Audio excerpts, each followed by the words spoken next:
Is the United States Federal Reserve facing a mathematical checkmate? Only 2 weeks after Kevin Warsh was confirmed as the new Fed chair, he is already steering the global economy straight into the most terrifying economic storm in 80 years.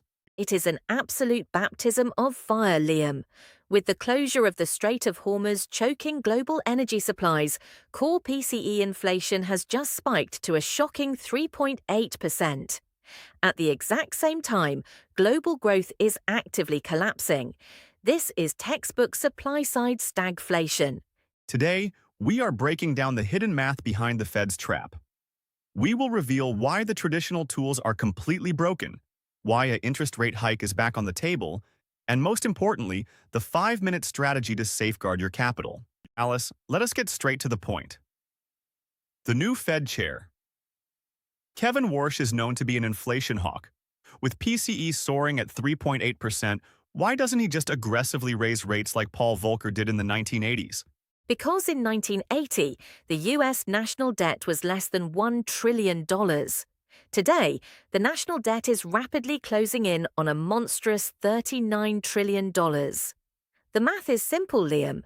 Every single point interest rates go up, the cost to service that debt explodes by hundreds of billions of dollars. So if Warsh raises rates to kill the inflation monster, he literally bankrupts the US Treasury. Precisely. The interest payment on the national debt would quickly surpass the entire US defense budget.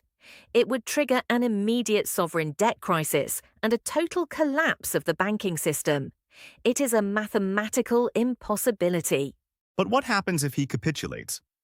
What if he holds rates steady or cuts them to protect the Treasury, even though inflation is running wild at 3.8%? Then we enter the era of high inflation and currency debasement. When the public realizes the central bank is structurally unable to raise rates to fight inflation because of debt, they will dump paper assets. That is when you get hyperinflation. So either way, the system breaks. This is a literal checkmate. Alice, what is our action plan for the viewers to survive this debt trap era? First, holding massive paper cash is financial suicide. Inflation is your invisible tax.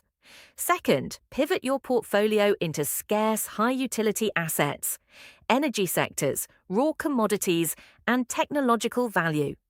And third, focus on building inflation-proof personal skills. Knowledge is the ultimate protection. If you found this breakdown valuable, hit that subscribe button and join the 5-Min Smart family. And if you want to support our mission to bring you these data-driven analyses, completely independent and ad-free, check out our Ko-fi link in the description. Your support keeps this nerd lab running. Let us know in the comments. Do you think Kevin Warsh will sacrifice the dollar or the Treasury? Let us know below. Thanks for watching 5-Min Smart. Stay smart, stay ahead.